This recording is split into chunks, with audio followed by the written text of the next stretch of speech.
a série As Crises que Venci, todas as quintas-feiras aqui na Rádio Gaúcha Serra mais cedo e também no pioneiro.com. Nossa convidada de hoje é da área do turismo. A gente vem abordando com várias empresas aqui da Serra Gaúcha. E a Andréia Zucchi, diretora superintendente da Jordani Turismo, é quem conversa conosco agora. Bom dia! Bom dia, Fabiana. Bom dia a todos os ouvintes. A gente está ouvindo um barulho de fundo. É a Maria Fumaça por aí? Bem que poderia ser. Não, é o movimento da cidade. É o movimento. A sala fica próxima assim, da rua, então acaba tendo um pouquinho de movimento. Mas seria como se fosse a Maria Fumaça. Pois é, a gente está justamente aqui conversando para falar de superação de crises. Essa é uma das crises, como a gente conversava mais cedo na rádio, mais difíceis enfrentadas pelo setor e que também faz relembrar o início da operação da Maria Fumaça pela Jordani Turismo na década de 90. Explica para o nosso internauta que está nos acompanhando por que faz lembrar essa época.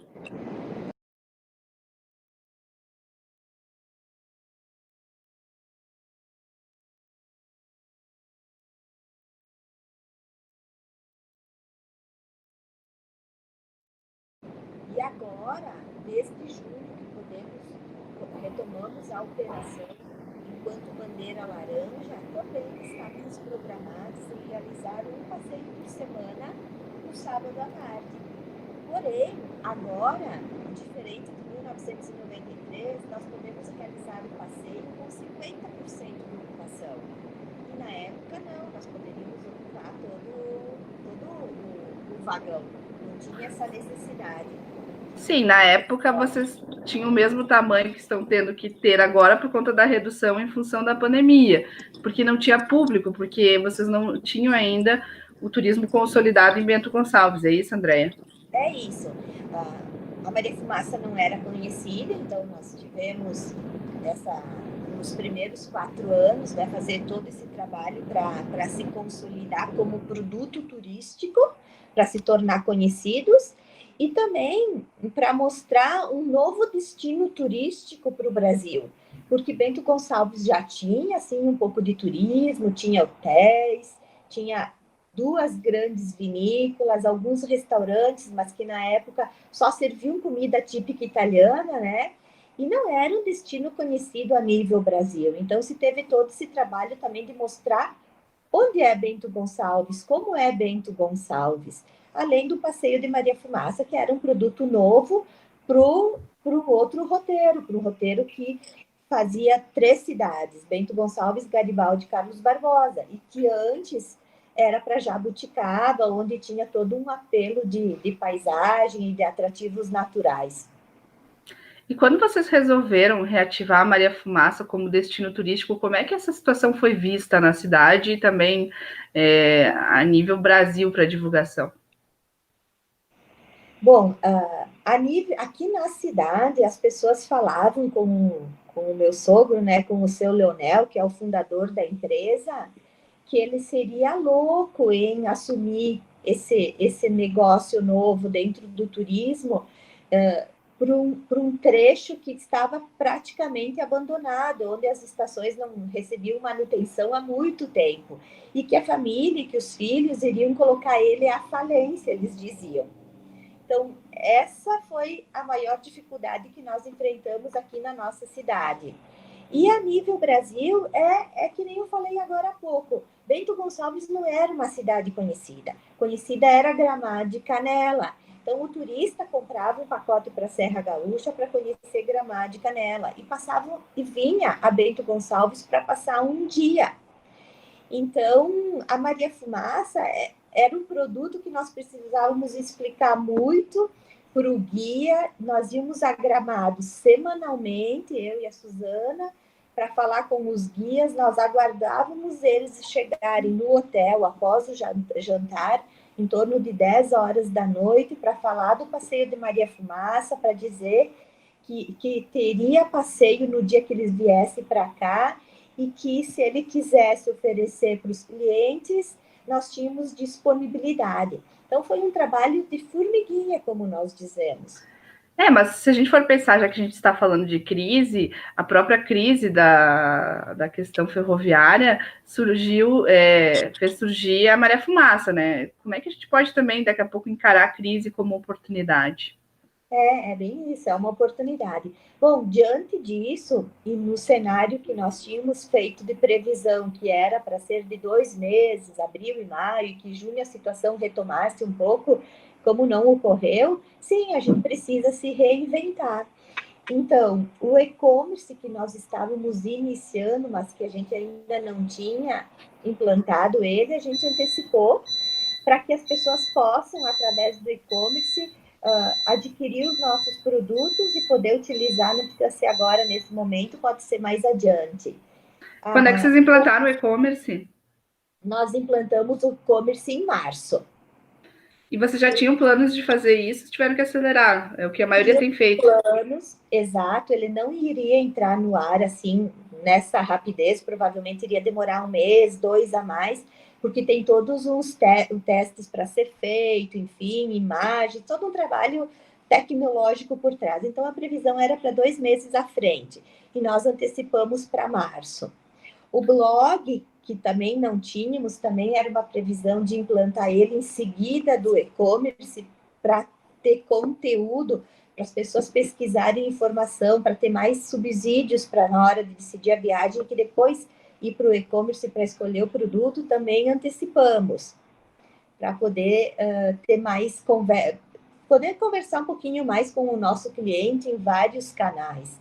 Então, o e-commerce nós não tínhamos, o blog também não. O e-commerce que nós tínhamos, ele era muito restrito e muito simples no nosso site. Agora, o nosso e-commerce é um e-commerce completo, com uma tecnologia por trás que facilita bastante para o nosso cliente.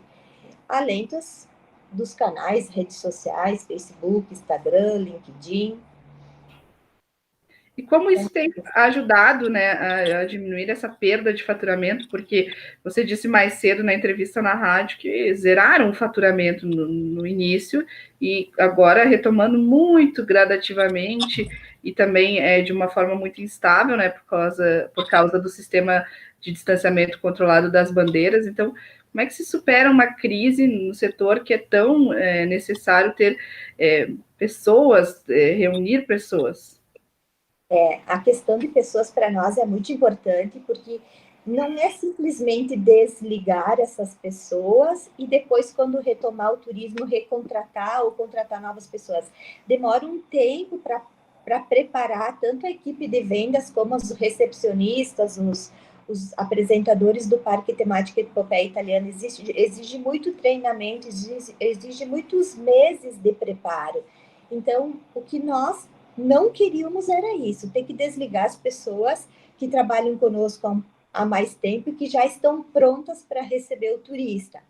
Então, no primeiro momento, o que nós fizemos? Nós fizemos, sim, uma redução de quadro de funcionário, mas eram algumas pessoas que já estavam, assim, no momento em que algumas das nossas atividades já não eram mais tão necessárias ou que já haviam sido substituídas por outras formas de trabalho. Além disso, a redução das despesas, dos nossos custos, isso foi olhado muito fortemente, né? Porque a questão é, as receitas pararam de entrar e nós tínhamos contas para pagar, porque nós tínhamos projetos, coisas em andamento. Então, fizemos uma negociação com os nossos fornecedores e nossos parceiros para controlar a questão dos custos e procuramos criar promoções atrativos para que o turista, que o cliente que tem interesse em conhecer a nossa região, seja agora, ou nos próximos meses, ou no ano que vem, pudesse comprar isso conosco neste momento. O cliente iria ganhar através de um preço melhor, porque nós estamos praticando preço de baixa temporada, que pode ser utilizado todo esse ano. Melhoramos as formas de parcelamento, que o nosso normal era de 6 vezes, agora são 10 vezes, e criamos algumas parcerias e alguns produtos, algumas experiências com os nossos parceiros do turismo, para que o cliente possa adquirir essa experiência agora, que ele tenha essa vantagem na negociação e possa usufruir quando ele se sentir seguro. E assim, quantas pessoas atuam agora na Jordânia Turismo? Agora nós estamos com 107, 104. Só que vocês estão, quando conseguem, né, na bandeira laranja, com um passeio só por semana, né, aos sábados à tarde. Só. Nós tínhamos duas equipes de trabalho na Maria Fumaça e no Parque Temático, porque em algumas datas, em determinadas épocas do ano, como agora em julho, em algumas datas nós teríamos 3 turnos de trabalho. Passeio de Maria Fumaça, por exemplo, de manhã, de tarde e de noite. Então, nós precisávamos de 2 equipes de recepcionistas para trabalhar no trem, porque não dá para fazer 3 jornadas, né? Precisávamos da equipe de maquinista e de operadores da Maria Fumaça, também 2 equipes. A equipe de apresentadores no Parque Temático Epopeia Italiana e de recepcionistas do parque também.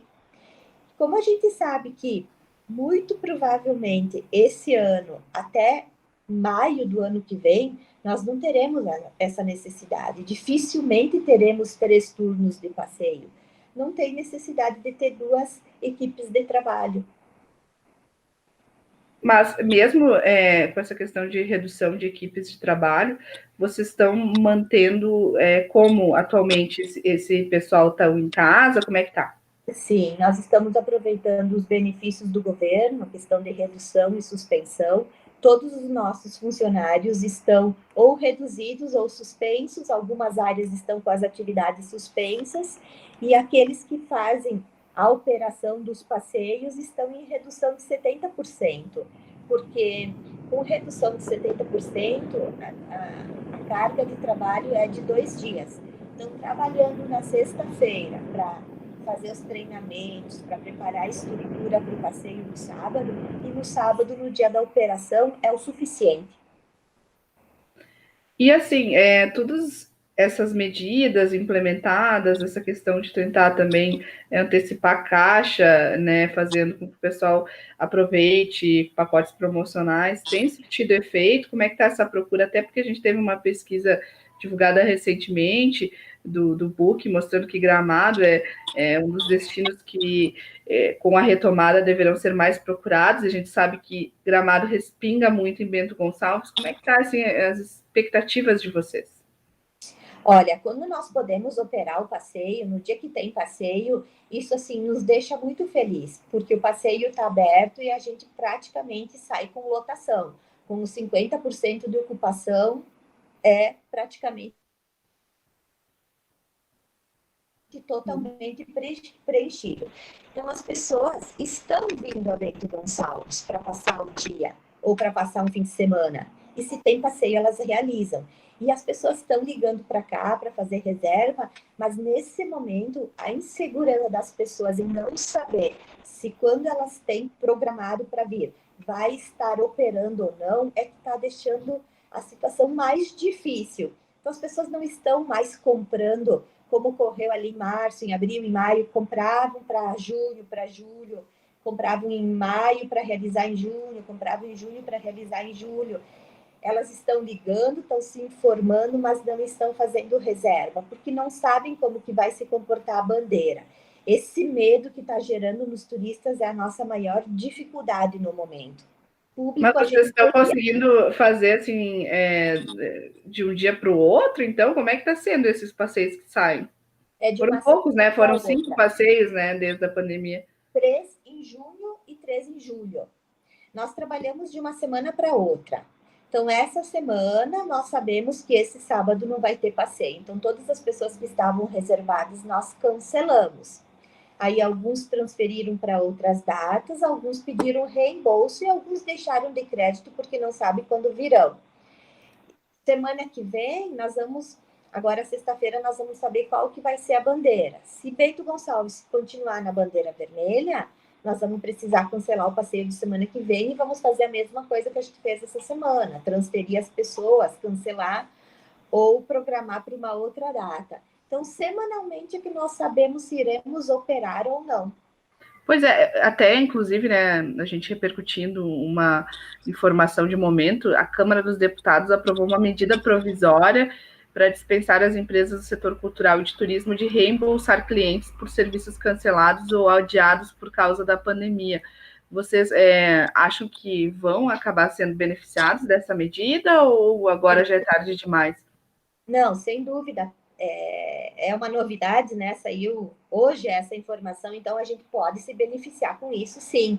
Porém, eu não sei se nós vamos querer, nós não falamos ainda sobre isso, porque a gente também não acha certo ficar com o dinheiro do cliente se ele não pôde aproveitar. Então, se o cliente, hoje como nós estamos fazendo, se o cliente quer deixar de crédito porque ele virá, tudo bem. Senão, se ele pede para devolver, nós devolvemos. Nós achamos mais justo fazer isso. Sim, né? Até Porque daqui a pouco esperança. essa medida pode até fazer com que já está difícil o pessoal se programar e comprar com antecedência, pode ser que fique ainda pior, porque daí eles não vão ter reembolso. Não, daí pode piorar. Eles poderão não fazer reserva, esperar, porque eles não sabem o que vão acontecer, eles não querem deixar um dinheiro parado sem usufruir. E também nós não queremos ficar com o dinheiro do cliente, só se o cliente quiser deixar de crédito, porque ele tem já uma previsão de retornar. Pelo menos é o momento que nós estamos vivendo hoje, a não ser que a situação piore muito, aí talvez a gente precise mudar também de estratégia. Andréia, sim, por favor, conclua. Esperamos que não. Andréia, você falou nesse público que se sente inseguro com relação se vai estar funcionando ou não quando quer se planejar para um passeio de Maria Fumaça, um passeio turístico aqui na região, uva e vinho, mas e aquele público que está inseguro por conta mesmo do risco de contágio da doença?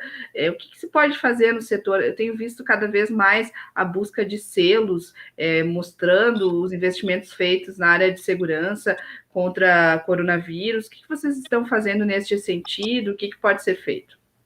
Olha, nesse ponto nós estamos sendo bem elogiados, inclusive, né? A Jordânia adotou todos os protocolos de segurança para receber o selo do município, que foi a cidade pioneira, né, em ter esse selo que garante a segurança para o cliente através dos protocolos que cada empresa adota para que a situação fique tranquila para o nosso cliente. E sim, nós temos uma equipe de trabalho maior do que um passeio normal, tendo menos turistas, porque a questão dos cuidados com a limpeza, com a orientação para o nosso cliente, para fazer com que o cliente siga e fique no distanciamento correto, que utilize a máscara, enfim, é um trabalho que nós precisamos fazer assim mais do que com uma equipe reduzida. Então, nós temos mais pessoas trabalhando em dias de passeios para poder ajustar essa questão da segurança. E nós temos recebido muito elogios. Inclusive, aqui na nossa empresa, nós não tivemos nenhuma pessoa que teve o coronavírus. Então, além do nosso cliente estar seguro, os nossos funcionários também não pegaram o coronavírus. Nós tivemos 4 pessoas que tiveram o vírus, mas nenhuma lida com o público, trabalha em outras áreas. Então, isso também nos dá uma segurança e uma garantia de que nós estamos fazendo o trabalho certo. E vocês chegaram a fazer testagem em massa? Vocês têm quantos funcionários mesmo hoje? 107. Não, nós só testamos aqueles que apresentam sintomas. E assim, para a gente fazer aí uma retrospectiva, né? Essa é a pior crise desde o início, que vocês também superaram essa questão de não ter o turismo consolidado. O que fica de principal aprendizado dessas todas crises superadas? E também dessa que ainda, né, estamos enfrentando. Agora, o turismo, não só a Jordânia Turismo, enfrenta crises de todas as espécies, né? Quando ocorre uma crise econômica, uma crise política, época de eleições, a greve dos caminhoneiros que ocorreu há 2 anos atrás, enfim, as crises econômicas do país, o turismo sente. Nós também sentimos, mas desta forma, nunca. A gente acaba tendo que rever as nossas metas, cancelando o passeio, fazendo reprogramações, mas não ao ponto que nós estamos vivendo agora, e por conta do tamanho que está a Giordani, é um momento mais difícil. Porque sim, há 27 anos atrás, com apenas um passeio, a nossa equipe era muito menor. A nossa estrutura era menor, nossos departamentos também eram mais simples. Uma, duas pessoas dava conta. Acho que perdemos a conexão com a Andréia. Deixa eu ver. Perdemos o contato com a Andréia. Vamos esperar. Oi, Andréia, deu um corte. Agora acho que voltamos a ouvir. Você falava justamente, né, de como a estrutura hoje é muito maior e aí o impacto é maior, né, dessa crise. O impacto é maior que nós precisamos manter essa estrutura. Posso continuar? Pode. Está me ouvindo? Agora sim. Então, nós temos uma estrutura toda, temos uma estrutura física e de pessoas e de departamentos que precisamos manter. E com 2, 3, 4 passeios por semana, hoje a gente não consegue pagar toda essa estrutura. Tá certo, então.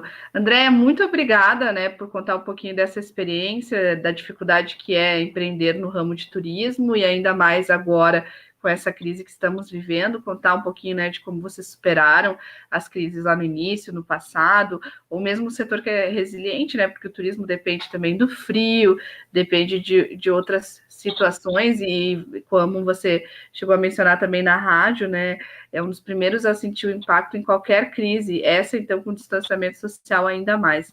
Obrigada e boa sorte, né, no enfrentamento desta pandemia. Muito obrigada e agradeço pela oportunidade de falar um pouquinho mais sobre o que está acontecendo com o nosso setor. Não é só a Giordani Turismo, só o passeio de Maria Fumaça, o parque temático do Pé Italiana que está sentindo isso. É o turismo, a cadeia toda turística que está passando por esse momento. Imagino que no Brasil todo, não aqui na Serra Gaúcha. Obrigada. A gente que agradece. Muito obrigada. E você que nos acompanha aqui na série As Crises que Venci. Semana que vem tem mais, todas as quintas-feiras, a partir das 7h20, na Rádio Gaúcha Serra, no 102.7 FM. E sempre depois, na sequência, entre 7h40 e 7h45, a gente começa aqui em pioneiro.com. Um bom dia a todos. Até mais.